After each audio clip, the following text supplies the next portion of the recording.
Comme tu dis, si tu cherches des mémoires, et ben moi je me suis rendu compte qu'avec des tests homéopathiques, je trouvais des réponses sur quel type de mémoire transgénérationnelle, donc de ta ligne familiale, ou des mémoires de façon intra-utéro de ton enfance, quoi, mais aussi des mémoires karmiques.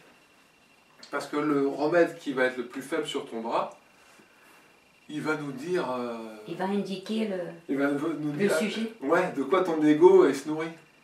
C'est-à-dire de quoi tu as le plus peur, quoi. Qu'est-ce qui est le plus anxiogène, d'une manière globale, au niveau inconscient.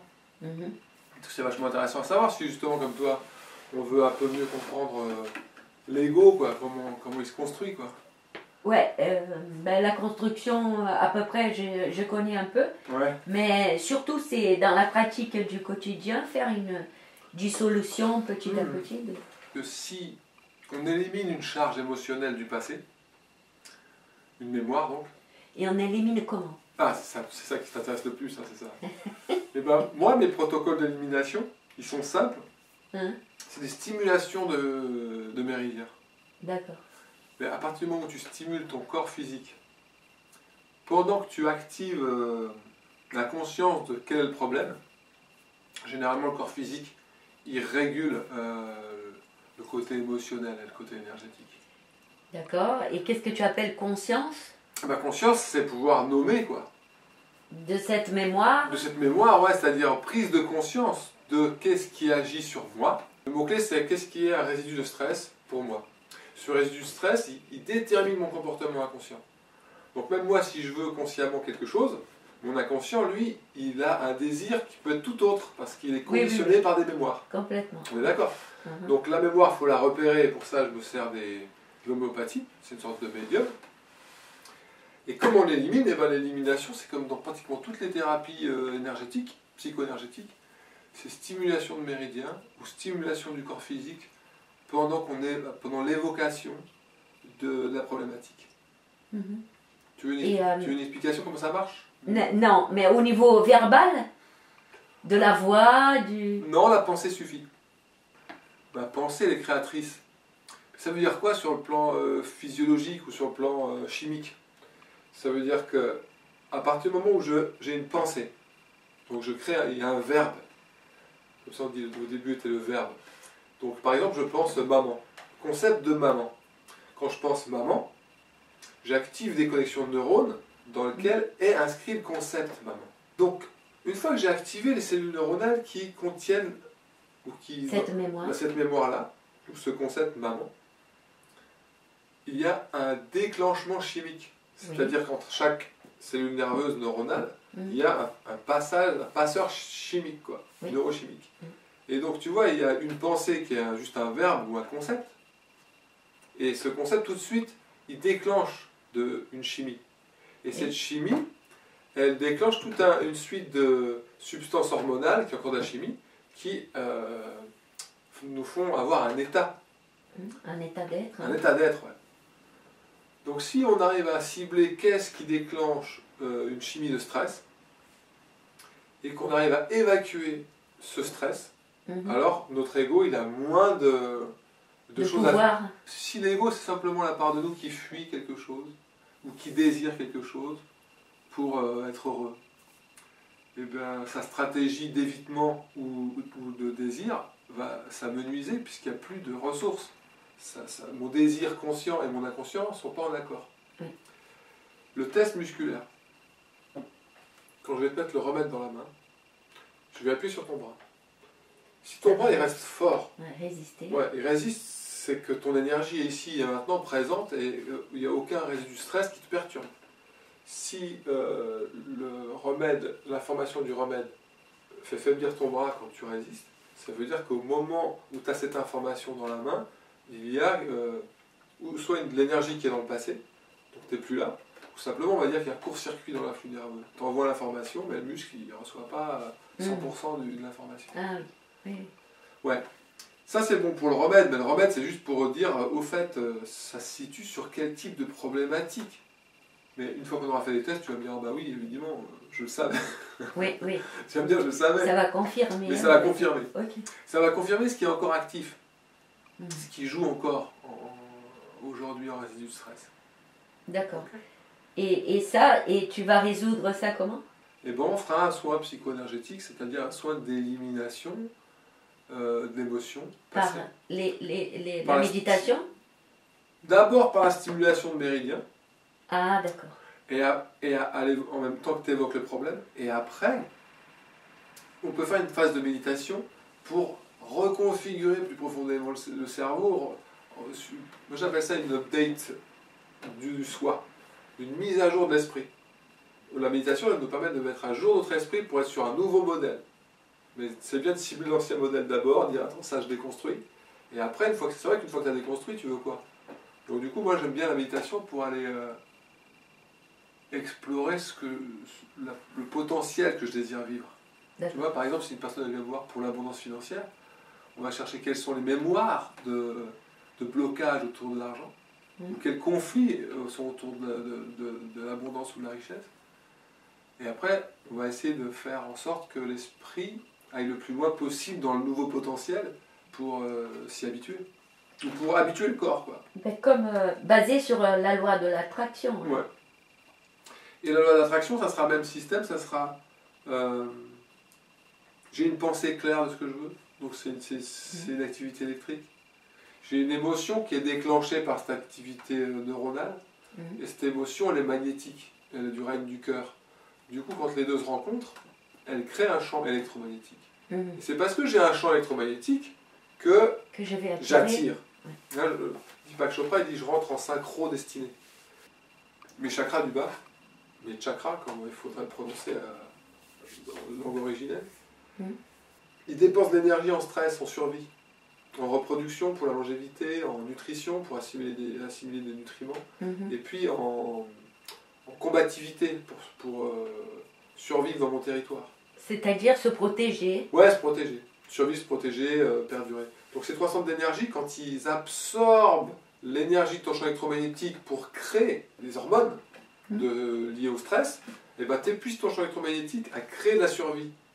Et donc du coup, ton champ électromagnétique, il est vide. T'as pas de ressources pour créer autre chose que de la survie. Co-créer. Ouais.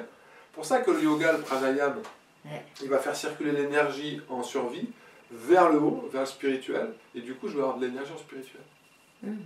Et si on répète et on répète l'exercice, effectivement, chaque fois on dit au corps, oh, c'est pas toi le boss ici, c'est pas toi qui règne, c'est pas le stress qui règne, c'est pas la survie qui règne, ce qui va régner c'est l'intuition, c'est l'esprit et l'inspiration. Et du coup on donne de l'énergie à ça. Ah, ok. Ben ouais, j'ai cette impression qui ça monte pas. Ouais. C'est vrai, c'était là. Ouais, c'est vrai. Alors du coup, on va chercher qu'est-ce qui fait que mes circuits énergétiques, mes nadis, sont bloqués. Court-circuités, ouais. Et après, il y aura une phase d'élimination. Puis après, il peut y avoir qu'une phase de reconfiguration, c'est-à-dire, et si tu étais un créateur, et si tu étais génial, et si tu reprenais ton pouvoir créateur spirituel, tu créerais quoi? Donc pour que ton champ électromagnétique il soit puissant et qu'il attire, et ben c'est vrai que le niveau de la pratique va jouer. Moi j'ai bien vu que dans certaines méditations, je suis arrivé à une intensité d'énergie qui fait que je pense que là, j'ai un potentiel créateur plus fort. Bon, moi j'ai fait l'explosion de champagne énergétique, j'ai fait une montée de Kundalini très puissante, donc j'ai senti mon champ électromagnétique expansé à une puissance que je ne pouvais pas imaginer. C'est vrai que pendant 10 ans, apprendre à ressentir de l'énergie, que ce soit l'énergie d'un téléphone, d'un bouquin ou d'une pomme, j'ai passé énormément de temps à ressentir l'énergie de quelque chose, subtile de quelque chose. Oui. Et donc du coup, après ressentir dans le corps le flux d'énergie, bon, effectivement, c'était un entraînement propice. C'est par exemple, je pense que c'est la pratique qui t'amène à ça. Ouais, c'est la pratique. Donc là, je suis plus parti dans la méditation, à explorer mes propres circuits d'énergie. Plutôt que de toujours ressentir à l'extérieur les phénomènes, je suis plus parti à l'intérieur. On travaille sur soi. Ouais, et c'est à l'intérieur que c'est plus intéressant, parce que ça agit sur toi en direct. Quoi. Je vais te faire des tests, mais est-ce que tu as une problématique, quelque chose particulière que tu as envie de nettoyer? Particulière, en vrai. Ben, c'est cette histoire familiale de reproduire la même chose qu'a fait ma mère par rapport aux enfants dans l'éducation. Ce serait quoi, comme tu le nommerais comment? Comment je nomme cette... Ouais, c'est quoi cette chose que tu voudrais pas reproduire? La dépendance. Faire que les gens ils soient dépendants de toi. Ah, ok. Il y a la Une crainte. dépendance affective. Ouais, surtout. Affectif. Surtout. Ok. Oui. Surtout affective. Ok. Puisque j'étais dans ce milieu-là et j'ai vu... comment ça s'appelle? Je ne me rappelle pas le terme, mais ma mère, elle nous a traités comme un paradoxe. Elle disait « je vous aime », mais elle montrait autre chose. Ah oui. L'inverse. D'accord. Ouais, ok. Donc l'enfant, moi j'ai reproduit ça, Ouais. l'enfant il sait plus. Ouais. Des fois. Et donc ouais. ça reste, tu restes perdu. Oui. Tu sais jamais. Ouais. D'accord. Si ça c'est vraiment quelque chose qui est instantané, c'est-à-dire que je dis je t'aime et en même temps je suis violent, ça crée de la bipolarité. Ouais. Ouais. Est-ce que ta mère était bipolaire? Ça, on peut le vérifier en testant. Et est-ce que tu as... et ça, donc, il faut qu'on vérifie si c'est ça. Parce que bipolarité, c'est vraiment... au même moment où on me dit qu'on m'aime, on me montre qu'on est dur et violent. Et donc, du coup, là, on comprend Oui, rien. voilà. Ah, on comprend rien. Exactement. Parce que Dans tout. D'un coup, ouais. Parce que sinon, il y a... Ok, mon père et ma mère sont en colère. Là, ils sont pas contents, donc ils sont pas en amour. Okay, et puis après, ils se sont calmés. On se pardonne et puis on est de nouveau en amour. Et c'est en 2 temps. Tu vois. Bipolaire, c'est les 2 en même temps. Là, on va sur l'incompréhension de l'enfance. Mon incompréhension face à l'attitude de ma mère, par exemple. Oui. Hein, parce que, en fait, il y a beaucoup de gens qui sont perturbés par de l'incompréhension. Ben là, j'ai pu faire un travail sur la psychothérapie, Ouais. que j'ai découvert ça. D'accord, que l'enfant que tu étais était en incompréhension. Mais on reproduit des choses automatiquement. On est toujours dans la réaction. Ouais. Hein? Parce que l'émotionnel est présent. Mais, ouais. Je dis ça aux gamins des fois, je dis, en fait, tu étais en colère, c'était normal d'être en colère. Donc le nuage de la colère Voilà. rouge, je l'ai mis sur toi, il est rentré en toi, mais il n'est pas reparti complètement. C'est-à-dire que quand le nuage de la colère est reparti, tu as gardé un peu du nuage. Et tu fais quoi avec ça après? Après, quand tu vas mourir, le nuage il va sortir et c'est tes enfants qui vont devoir gérer. Ou sinon, tu vas retrouver ton nuage karmique. Tu vois, tout ce que tu n'as pas lâché. Hein. Donc moi, je cherche que ce qu'on n'a pas lâché, en fait. Et on va voir tout ce que tu n'as pas lâché. D'abord, je vais te faire un test que je fais en préambule à chaque fois de commencer. C'est vérifier si tu n'es pas en aversion psychologique globale.